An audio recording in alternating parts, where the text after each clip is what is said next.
chose to make a story about traditional Cornish Ganseys because I have a fishing heritage. It's a world I know and what I grew up in. I used to see the fishermen going to sea wearing them. They were part of their uniform. My granny would make them and my mum had made one for my dad. And as I dived deeper into my research, I realised there are so many technical features and processes and meaning behind each of the jumpers. It was just very beautiful and very poetic, and I felt like it was a story that had to be told because it's a huge process and something that needs to be valued.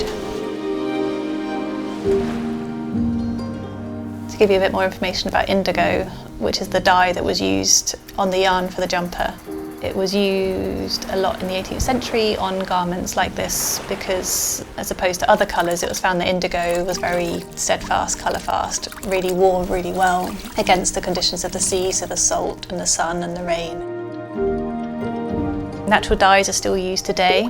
I collaborated with a really talented craftswoman, Sarah Johnson. Her philosophy is to create clothing that we're connected to, that grounds us, that makes us feel really special and has a story to tell within the garment. And to learn about her skill and to see and experience the dyeing process with her is something very special. Women have always been an integral part of the fishing industry. They would follow the shoals around the country and be there at each of the landings. They would knit jumpers, they'd keep home, look after the children and the family. Always there, always like a support system, I guess, for the men who they would send off to sea in often very perilous conditions. So the women definitely played a pivotal role within the industry, even though they weren't doing the main work. It couldn't have been done without them.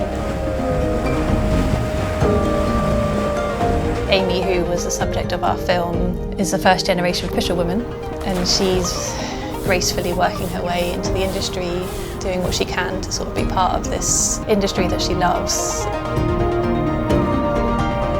Wearing a Gansey is like wearing a piece of history. As soon as you put it on, it's like a feeling of safety and robustness, and you feel like you're part of the sea. It's something to be loved and cherished. So much work goes into them. It becomes an heirloom because it's something that can be worn, restitched, and then passed down to generations and generations, which is the wonderful thing about it. They're often knitted by either their family members or a beloved, which was gifted to them before they would go to sea. So they would mark their initials, either of the family or the fisherman that would wear it. So yeah, there's definitely a lot of love and a lot of thought that goes into them. That's why they become so special.